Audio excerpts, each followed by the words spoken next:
Skyrush opened in the year 2012 as Hershey Park's first ever hypercoaster.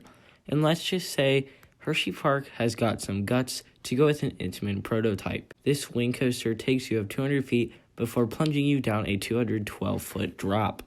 But a common theme with Skyrush is people deeming it too intense. And let me just say, this is a very intense attraction. But how intense really is it? I've ridden Skyrush several times, and I even rode it as a GP, so I'm going to take all of my thoughts, current and as a GP, and put them all into this video to see if Skyrush really is that intense. The problem with Skyrush is that it is a massive coaster located on a very small plot of land. A coaster of Skyrush's magnitude is usually spread out over a large plot of land, but Skyrush is very compact, causing it to have very strong forces put on its riders. Because of this very compact layout, Skyrush pulls 5 Gs on its riders at the bottom of the first drop and pulls up to negative 2 Gs on its airtime moments. Skyrush drops its riders over 200 feet into a tight banked turn, pulling 5 Gs before blasting you into a negative 2 G airtime hill. Then it follows up with a very high banked turn, giving very powerful G-forces. These elements back to back give very uncomfortable sensations if you're not used to riding roller coasters.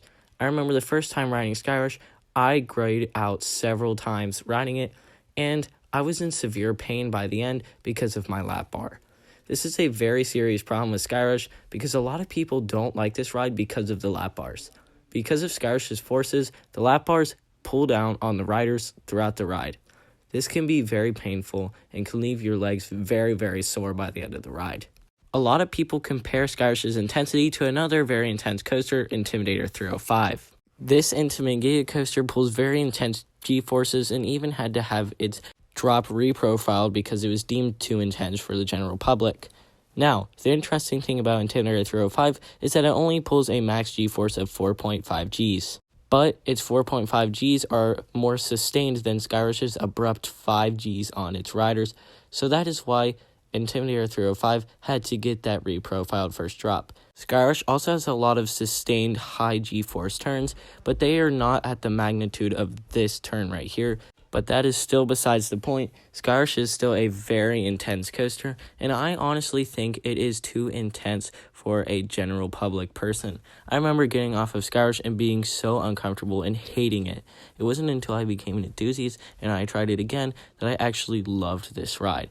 So I'm going to say that Skyrush is a little bit too intense for the general public. Unless you are an absolute daredevil and love adrenaline, then I'm sure that you would enjoy this ride. And if you're an enthusiast, you do have your complaints, but you've seen worse. So that is why you guys love Skyrush so much.